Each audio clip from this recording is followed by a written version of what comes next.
All right, this is She Read Smites, and you are listening to the Keeping It 100 series, the ultimate business savage.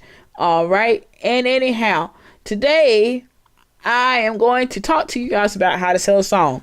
And the reason I'm making this particular video is because I get people inboxing me saying, hey, buy my song, and if you don't buy my song, it's going to hurt my feelings, and if you don't buy my song, then it means you don't support me, and I'm going to be so upset. Okay, so most likely now, at this point, if you ask me to buy your song, I'm just going to send you this video because you're not doing it right. And I'm not saying inboxing people is wrong. I'm just saying if you're going to be so bold to inbox them, at least do it the right way. First of all, I'm not like everybody else. I don't have to be like everybody else. Nobody has to support you. You aren't entitled to my 99 cents just because you paid studio time enough to make you a song. And inboxing me or anybody else asking to buy your song is not how you sell music. I'm not going to buy it, and nobody's going to buy it if you didn't sell it to them. And the guilt trip, it definitely ain't going to work on me.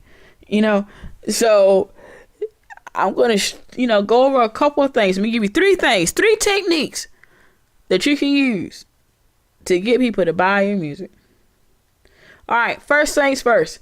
Anytime you want to sell anybody anything, I don't care what it is, you first have to sell them on you. You have to build a relationship.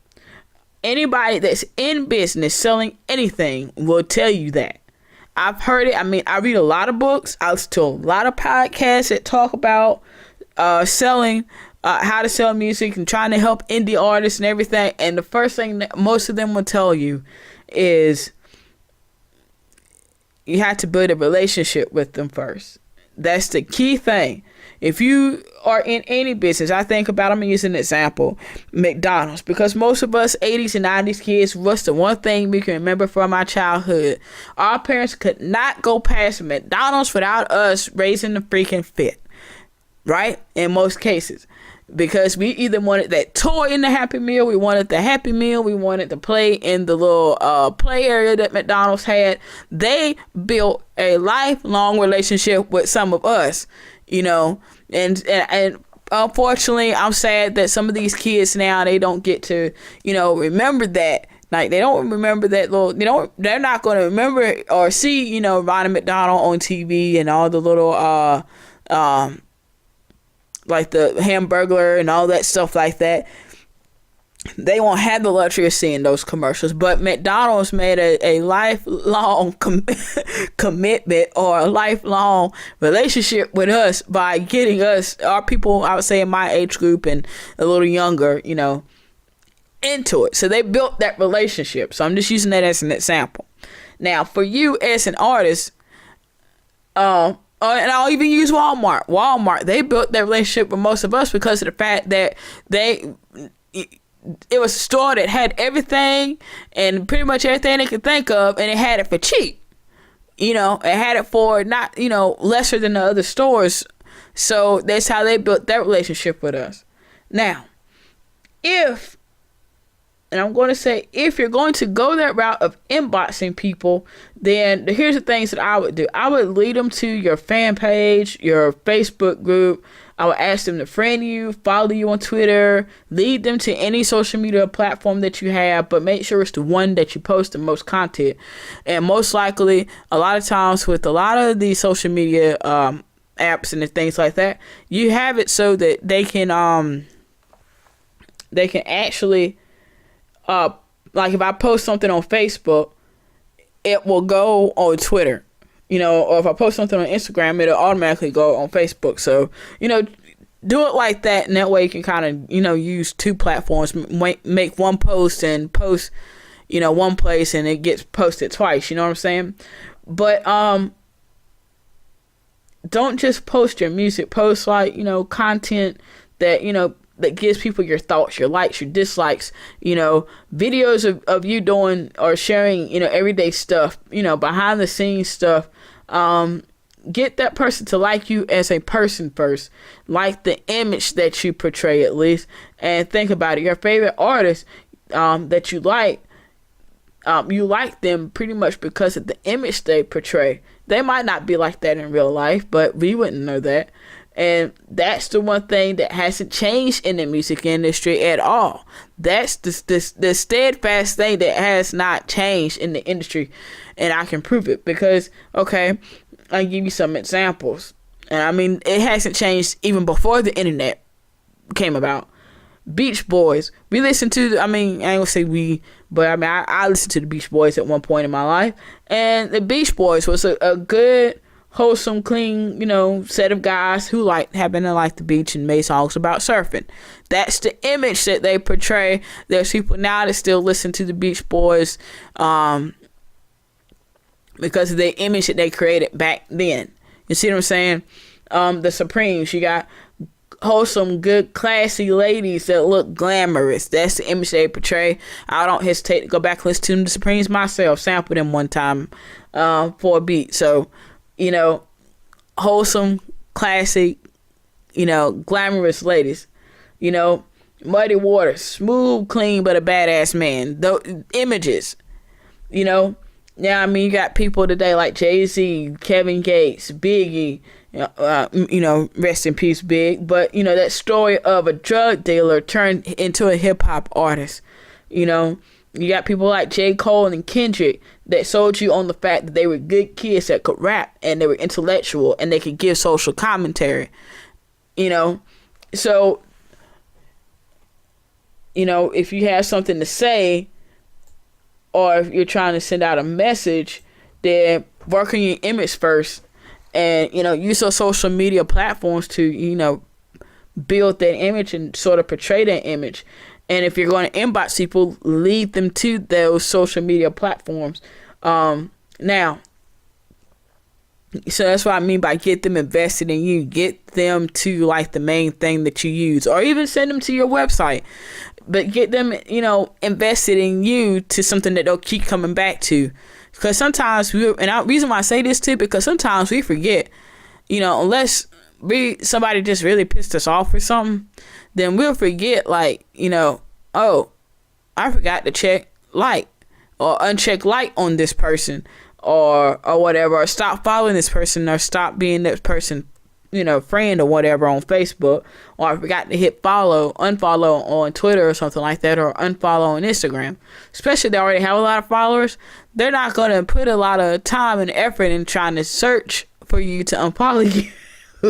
So that's why I say lead into your social media platform, because then they'll still have a way of stuff coming up on their timeline or whatever, and they can still make them, at least if they don't like you, they can like your image. Compare yourself to someone else. That's the second thing I was going to do. And I know a lot of rappers don't like to compare themselves to someone else. But if I'm going to reach out to someone and inbox them or DM them or whatever, depending on what I'm using, or even text them, I'm going to compare myself to someone that way that I know they possibly may have heard of. That way, it kind of sells the consumer on the song before they listen to it. You can say you're the greatest rapper in the world, but that's really for the consumer to judge. At the same time, if you compare yourself to someone, then that gives them a standard to go by. So if you say I sound like T.I., then or I rap like T.I. or whatever, or I use some of the same topics that T.I. used, then it kind of gives me a standard to go by, so that I know that, okay, this person's either going to sing, do trap music, and it gives me a standard to say, okay, this person better be as good as T.I. or better. And so if you actually can be as good as T.I. or better, then I'm more apt to, or I'm going to want to buy that song. And I'll be like, hey, he's right. Or he is better than, T.I. I'm not picking on T.I. I'm just using that name because that's just the first name I thought of in my head.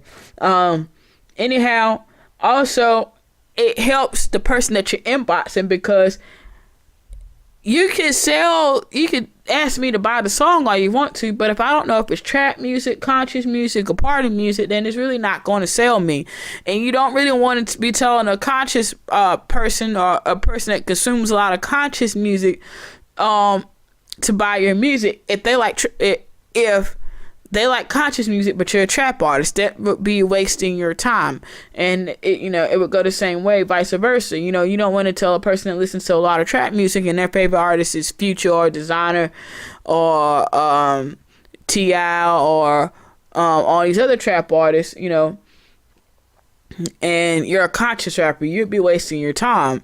And if your music is, depressing and it's about social commentary and, everything that's going on in the world. I'm not saying everything going on in the world is depressing. I'm just saying, if it's more about what's going on in the world, then you might not want to be trying to sell them party music. And if your music has social commentary in it, then you might not want to be listening or trying to get someone that likes party music mostly to buy it. So that's why I say you compare yourself to a person, because if you compare yourself to a person, you're less likely wasting time. See my point? Because you can compare yourself to a person, and that person say, well, hey, I don't like trap music, or I don't like, T.I. or whatever. I don't like his music.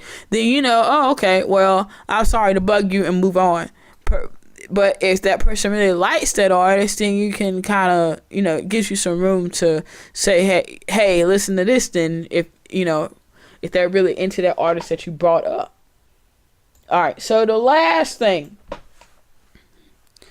that I want to cover, the third thing here, ask for feedback. So instead of inboxing me the link to the song on iTunes, especially if I don't have iTunes, then you can ask people for feedback. Now, this is what I would do.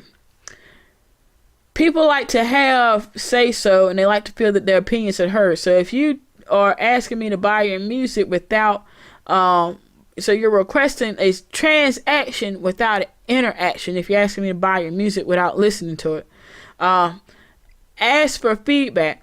Do this prior to the song being available on like iTunes, Google Play, Spotify, and all that. And you can do this really easy, because all you have to do is go on SoundCloud, make that song private, and then only the people that have the link to your song will be able to listen to it.